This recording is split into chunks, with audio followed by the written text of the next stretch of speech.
Biafra,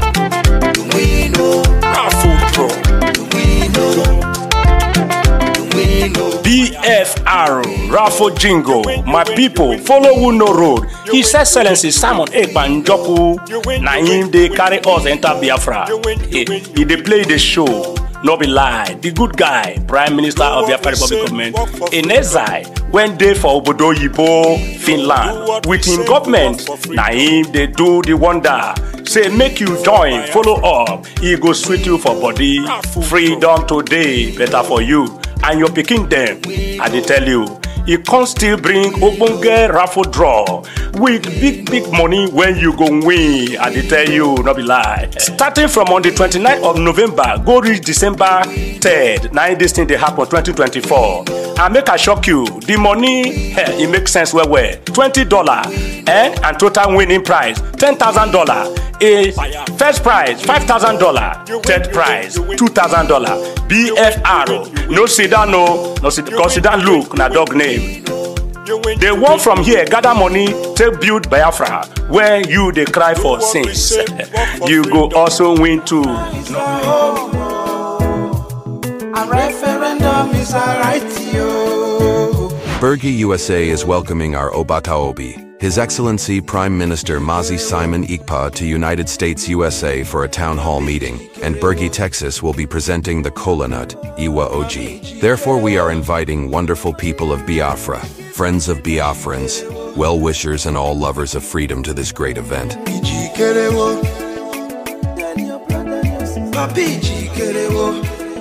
are going home.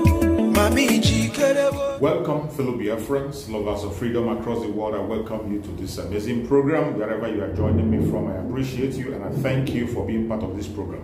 Please like and share the program on your platform. Share to family and friends. Share to everyone that is close to you so that they can be part of this very platform and be able to send information across. Fellow Biafrans and people of the world, viewers across the world, in this very platform, we do not come here to instigate violence. We do not come here to preach hate. We don't come here for saga or to attack any individual. What we do in this platform is to send information across to the world on the true situation of things in Biafra land and in the contraption called Nigeria. There are so many things that are not being taken note of. There are so many things that are happening that are being told in a different form. In this platform, we bring those information to your doorstep and tell you exactly how things are. There are certain videos that you might not be able to come across on the media. Some videos that are hidden from the eyes of the people, we bring them out and share it through the social media so that the world will be aware of what is going on in the contraption called Nigeria. I welcome every one of you, and I'm going to share a very important information as we speak. I want you to watch this video from the beginning to end. You will understand what we are talking about. So many things that you can't see online. You are going to see it here. So, listen to this very video from the beginning to end, and I bet you're going to enjoy it. Let us watch it together and see what the video has to say.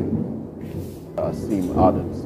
Well, we have a virtual guest, Jide Ojo. Thanks for joining the conversation. Good morning to you. Well, you've been listening, and I like the fact that the barrister took us down memory lane. He reminded us of a few things. Now, I'm going to throw this very straight.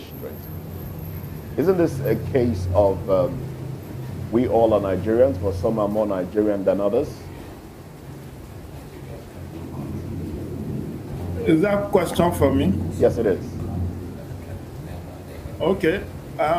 Please let the studio allow me to see you. I'm not seeing anything at the other end. Okay, our engineers will get to work. I think it has something to do with the quality of the video, but our engineers are working on that one.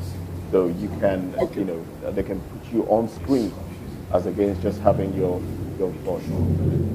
All right, can you see now? Can you see the studio now? No, I'm not seeing anything yet, but I can hear you loud and clear.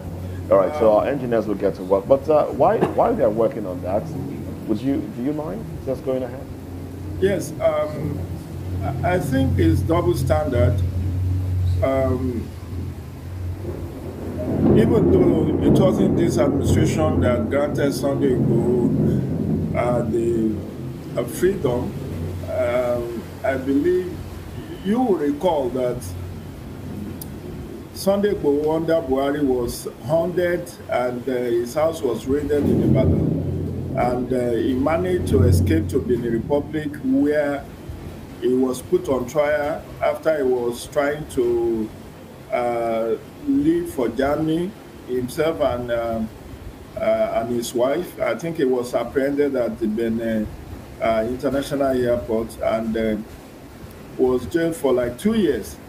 But eminent Nigerians of Yoruba extraction, I believe, went to work and pleaded for leniency with the Benin authority, and that was how Sunday Igboho came back after the Tinubu administration has been inaugurated. That's the fact of the case. It wasn't as if the Nigerian government was the one that pardoned, quote and unquote, Sunday Igboho. Sunday Igboho was hounded. Someone was killed in that raid in his house in Ibadan.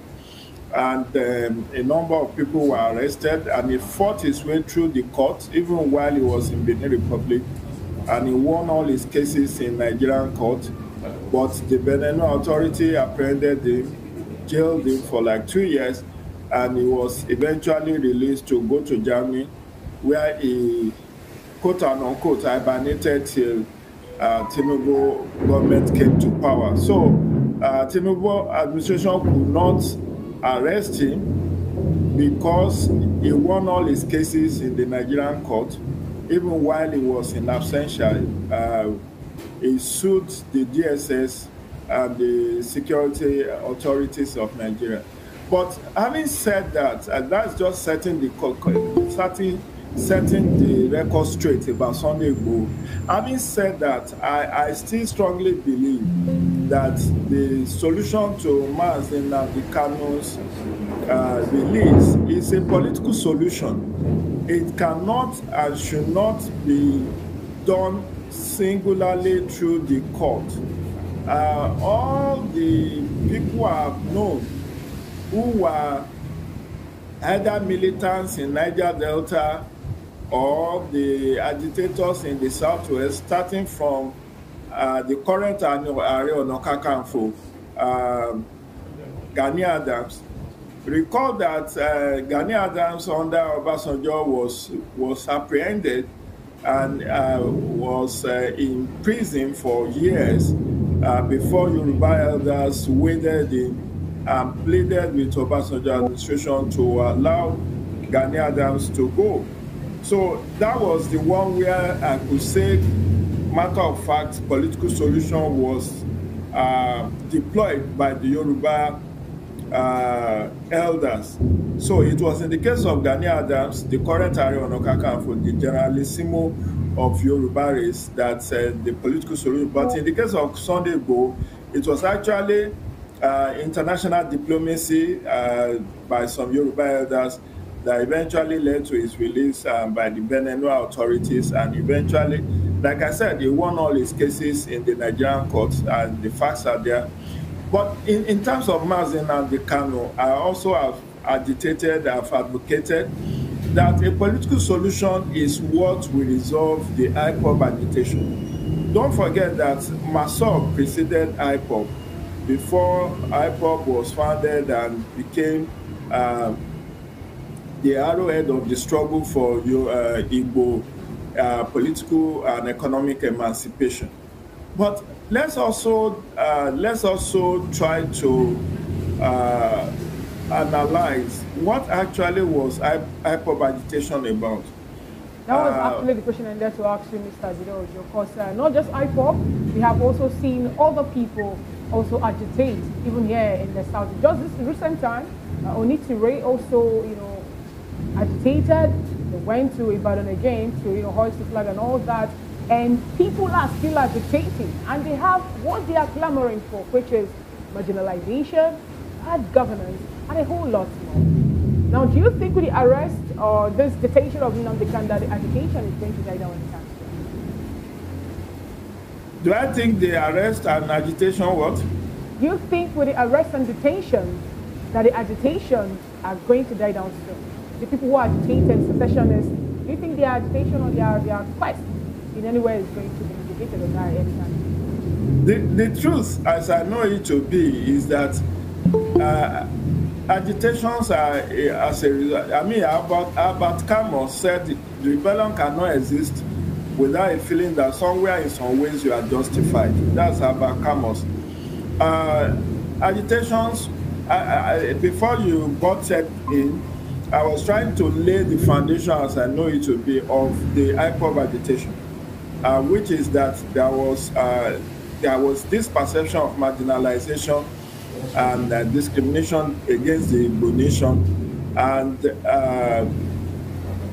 political exclusion. Now, if you look at the economic angle to it, the government, successive government, have been trying to resolve the economic agitation.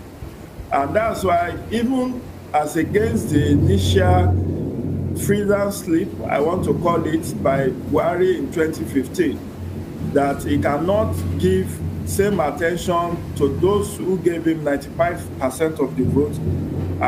He cannot give similar attention to those who gave him 5% of the vote. And everybody felt it was referring to the Igbo nation. And obviously, people criticized him for making that statement.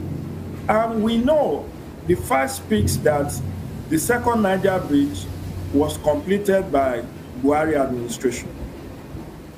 Even when Jonathan was there, he didn't do it. And so I think the economic issue has been looked into. I'm not saying that maybe sufficient attention has been paid, but even as we speak today, it's an Igbo man that is the Minister of Works. You will see that just a couple of months back, Tinubu administration signed into law the Southeast Development Commission. Just the same day he gave the Northwest Development Commission. So I'm just trying to calibrate what the agitation is about. That some of the grievances have been looked into. Sorry, but Mr. Ojo. The main issue is the political exclusion. For me, is the political exclusion. Yes. All right, yes, I want to say something. You said that there was a perception about marginalization. Don't you think it was real that the Igbo nation was clearly marginalized? And you don't say that the second Niger bridge was completed during the tenure of Muhammad Buhari. Can you point to any other federal infrastructure that exists in the Southeast during the Buhari administration? Buhari had how many security heads in all the agencies? None of them came from the Southeast. Even in the present government, how many people from the Southeast are serving in this government? That wasn't the case during the Obasanjo and Jonathan and even Yar'Adua administration. So, like I said, I asked, was the marginalization not a reality in the light of the few things that I've just pointed out? And you talk about addressing those things, that the Minister of Works is from the Southeast.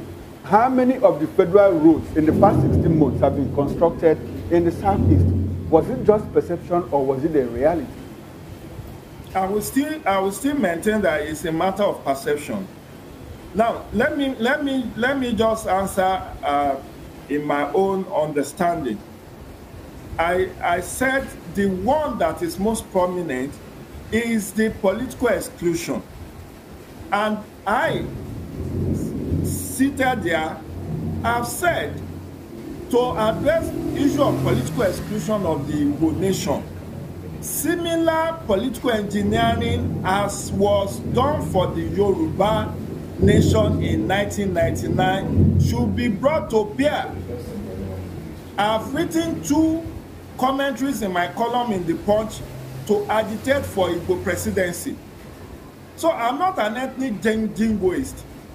And I'm saying, I'm maintaining that it's a perception because Mr. Ojo, in one breath, you admit that the Igbos were excluded from the political heights of this country. And in another breath, you also admit that it was a perception. Well, is it not a contradiction? It's not. How? I said, listen now, that's it. Let me answer you. You said how? See, everyone who has been present, and I said the political exclusion is based on the fact that if you look at the issue of population and the number of states, you will know that it will take a kind of political engineering for an Igbo to be president of Nigeria. And that is why I have said, in terms of winning the presidency of Nigeria, you cannot be mounting ethnic jingoist slogan and think that they will work for you. And that's why I'm saying, let us bring in the it's like what happened in Edo State during this last governorship election. APC decided to field the candidate from Edo Central in the name of Monday Okwebolo, who is a serving senator. PDP decided to go for Aswe Ighodalo in the name somebody also from Edo Central. It was a political solution, because if they had gone by numerical strength, Edo South, which has over 50% of the votes, will continue to produce governor of Edo State. And that is why I said, if you look, most of the Igbos are not even residing in Southeast. They are all over Nigeria. So what has that got to do with elections, with electoral votes? You talk about population. Mr. Ojo, you talk about population. What is the population of South and Bayelsa State that produced President Goodluck Jonathan as president of Nigeria? You also talked about how Obasanjo became president in 1999 because of a political solution from an outgrowth of what happened in June 12. So is this still a perception or a reality? And when you talk about the Igbos residing outside the Southeast, don't they have the right to vote wherever they live during presidential elections? In the 2023 general election, Mr. Ojo, sorry sir, in the 2023 general election, didn't Peter Obi reach out to handshakes across the Niger, handshakes in the north? What did it come up to? Did it have anything to do with the population of the Igbo nation? Will you allow me to just land on my thoughts, please, sir? Go ahead, sir. Unless you don't want me to participate. No, go ahead, sir. I'm entitled to... We are just... Listen, listen. I don't want this to be turned into Igbo-Yoruba debate. If you don't want me to weigh in on this matter, then I can as well, I have better things to do. Mr. Joe, go ahead. Go ahead. We are having a conversation, sir. Yes, if we are having a conversation, you should not be butting into my line of thought. If you don't want to Mr. Ojo, if you don't want to hear what I have to say, then I have better things to do with my time.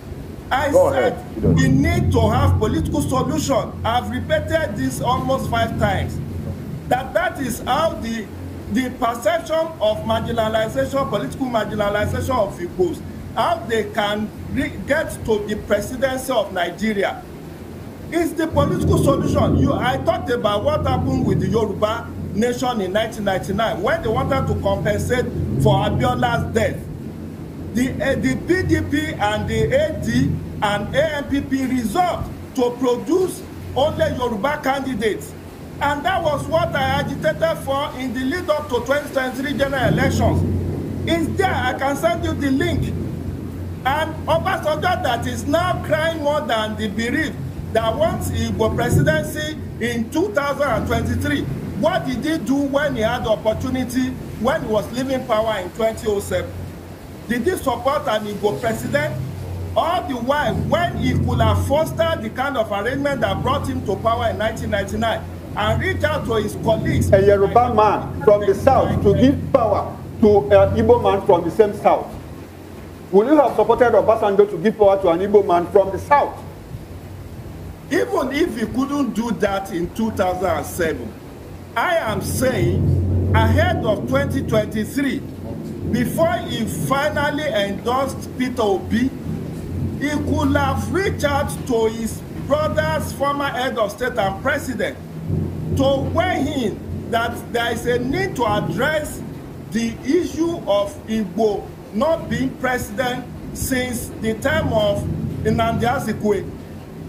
And if he had mounted that kind of campaign like 2 years to the election, perhaps he would have been able to muster sufficient support that would lead APC and PDP to have an Igbo candidate. And it will have been a done deal for an Igbo man to be president in 2023. And I still believe that is the pathway to having an Igbo president in Nigeria in the nearest future, unless we tinker with the constitution and gave a rotational presidency among the 6 geopolitical zones, or we decide to alternate formally between North and South, and then the advocacy in the South will be a Yoruba man has been president and a South man has been president.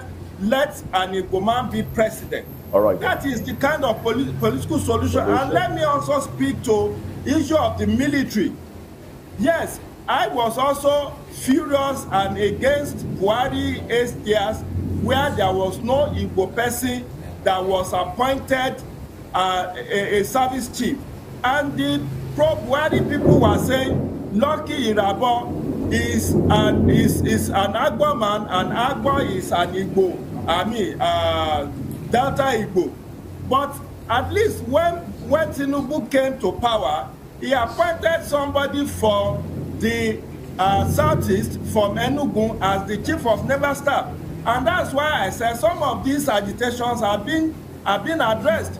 You said how many people did Tinubu appoint from Igbo?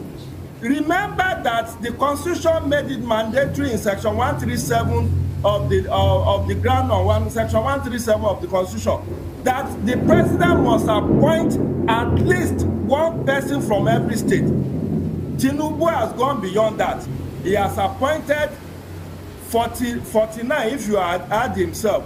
The only thing he did not do was to give Igbo an extra slot after the one that went around everybody. And of course, he is right to do, it's a kind of political brinkmanship that none of the Southeast states gave Tinubu up to 5% of the vote. And he could possibly have done the additional slots that he gave the other zone on the basis of their contribution to his electoral success. I'm sure even if an Igbo man were to become a president today, he may not as well be very equitable the way we are demanding from other states. But I still maintain that the solution to our nationhood, because you will ask yourself, my brothers in the studio and my sister, why would Yoruba people still be agitating when they have a Yoruba president? And in the last 25 years, we have had 2 Yoruba persons as president. So the agitation goes beyond politics. That even if you have an Igbo president today, may not even in itself solve all the problems of Igbo. Because I was in Biafra during the 2011 or 2015 election. And I saw that the road from Port Harcourt to Yanagua was in a very deplorable state, despite the fact that it was a South person, a former governor of Bayelsa, that was the president. And as at that time, it was also a South person, somebody from Edo State, or non-Alimeme, that was the Minister of Works. Why did they not fix the East-West Road? Right. Why was the East-West Road not fixed? Okay. Obasanjo was president of Nigeria from 1999 to 2007. He did not fix Lagos-Ibadan Expressway. He did not complete the Ibadan-Ogbomoso, Ibadan-Oyo-Ogbomoso Road. Even the overhead bridge that he started, that crossed Lagos to Ota, he did not complete it. And that was why when he left the presidency, he was being stoned. They were throwing sachet water on him and said, what did you do for the Yoruba nation in the 8 years that you were there? So let us understand this very well, that yes, I am all for political inclusion, and I will really support and advocate for Igbo presidency. But let's also be dispassionate that even when all of this is done, it will not be a panacea to the economic suffering of average Nigeria. All right. The Buhari administration was president for 8 years. His governor in Katsina State was almost shedding tears on TV when bandits was running rings around the state. All right, then. And we must declare state of emergency. Yeah. So what did Buhari presidency do to the Northwest people or the people of Katsina State? All right, okay. We appreciate you for your thoughts there, but we must anchor this conversation. I was going to ask you, I mean, if not for this elaborate, take, I was going to ask you, dovetail into another conversation still around security. Now, the conversation around the National Security Advisor, Nuhu Ribadu, who was cursing yesterday, talking about 7 policemen, 7 security agents stealing weapons and selling to criminal elements, bandits, Boko Haram, and the rest, weapons with which they have used to kill Nigerians. And he did say that a chunk of those weapons in the hands of these criminal elements belong to Nigeria, belong to the federal government of Nigeria, and then he was cursing. Do you think cursing is enough? Should there be more measures to take? Because we're talking insecurity now, all right? Should there be more measures to take? I'm going to go round, so I'd like your take in a few seconds so I can come back to the studio to Dele Fanimo and Barrister Asim Adam. So again, I'm not yet seeing you people in the studio. So I wish. Yeah, the problem is the backlight. I think there's the backlight in your video is making it difficult for us to carry. So when we go on this break before the next topic, we will appreciate if you can change the positioning of your camera so we can take you better. Yeah, I'll do that. But let me quickly weigh in on the question you asked me about Nuhu Ribadu's confession. This is an open secret. Let's not deceive ourselves. Way back in time, over 10 years ago, a Major Akubo, and you can fact check me on this, Major Akubo in Kaduna was caught selling weapons to bandits, to Boko Haram insurgents. A major. So, and several times people have been caught, moving ammunition and selling it to bandits and armed robbers and all of that. But the problem is not to agonize.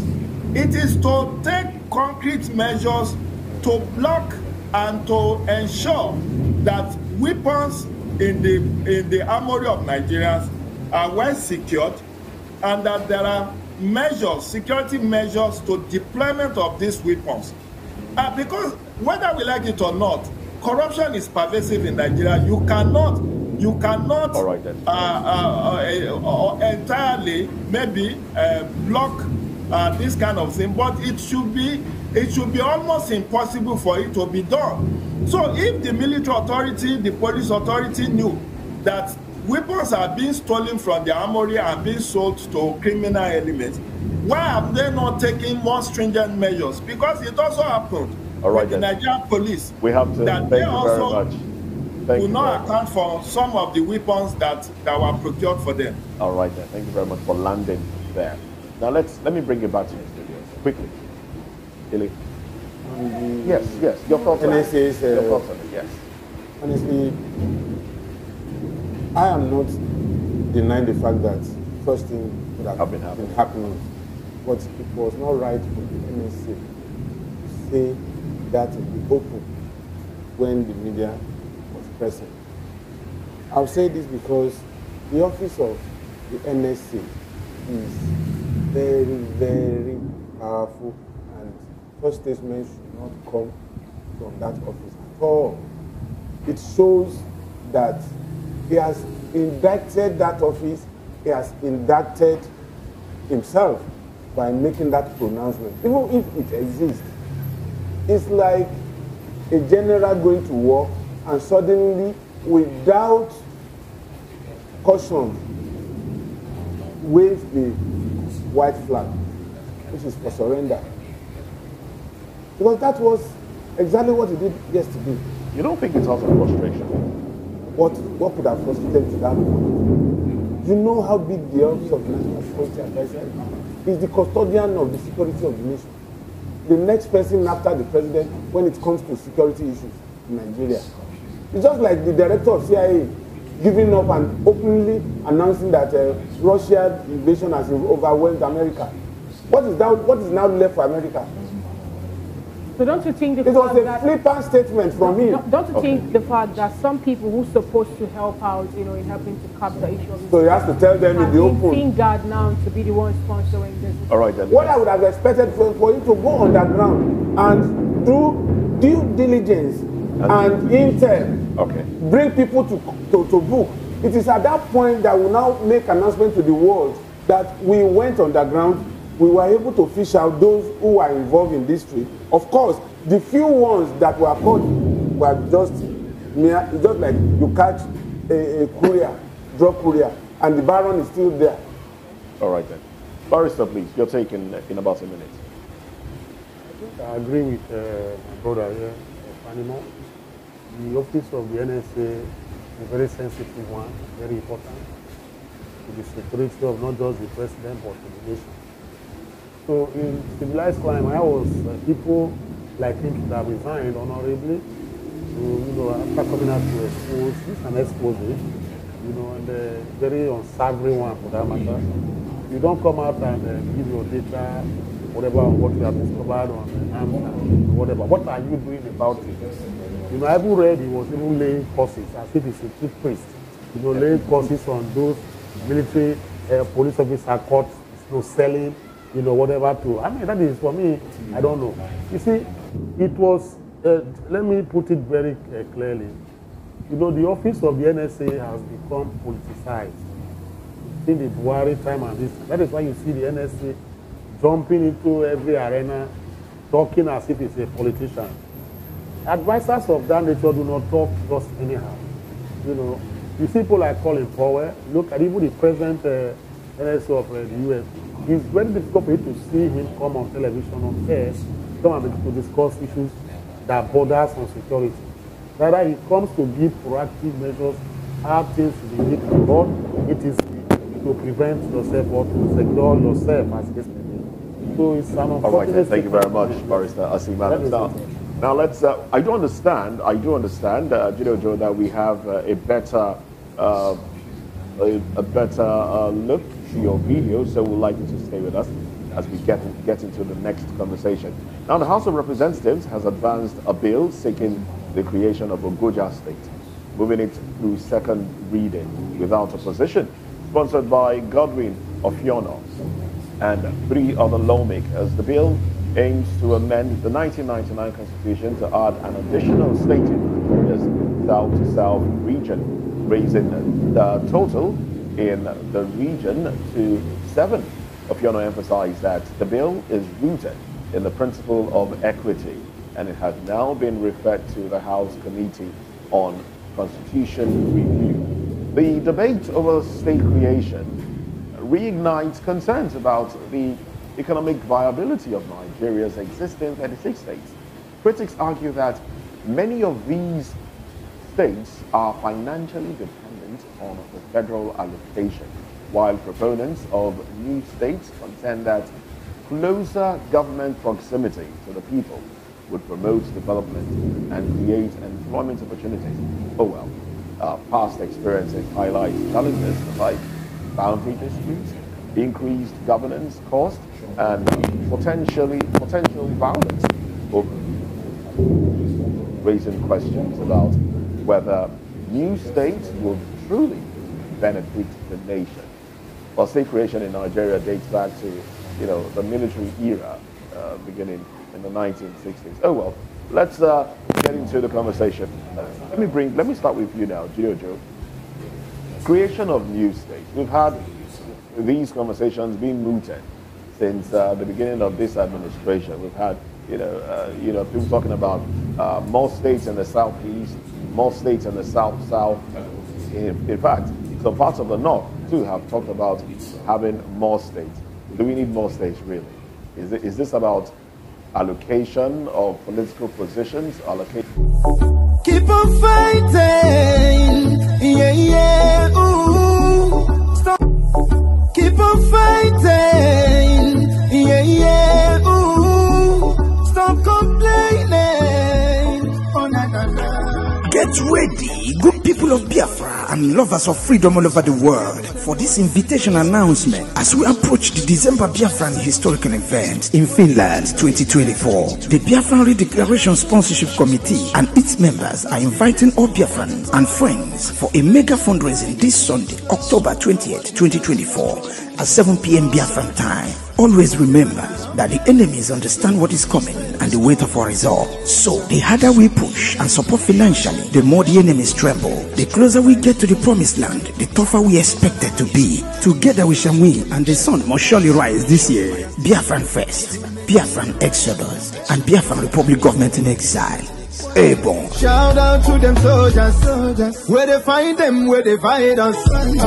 Stand strong and courageous, cause if you leave them, they will cage us. Shout out to them soldiers, where they find them, where they find us.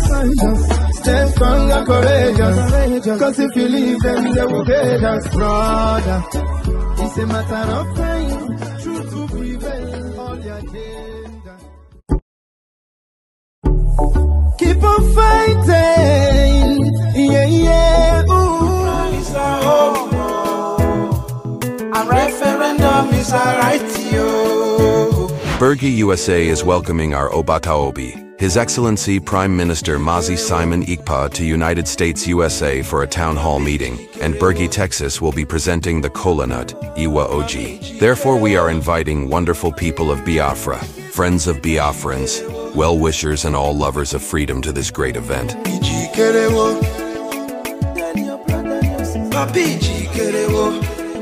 are going home. Thank you so much for watching the program. I appreciate you for your patience to watch from beginning to end. I hope you have learned a lot from this very program that I just played, this video. Please like and share the video. Share to all platforms. After sharing the video, now you can go to the comment section and put down your comments. Whatever suggestions, contributions you have to make, what you think about the video I just played, go to the comment section and put your comment. I will go to the comment section, and I bet you I am learning a lot from there, and you can equally learn from there. Let us share our experience on that comment section. Thank you so much, and stay blessed. Don't forget to share, and we continue to bless you as you share. Biafra government, peace, progress, unity, and equity. We move airborne.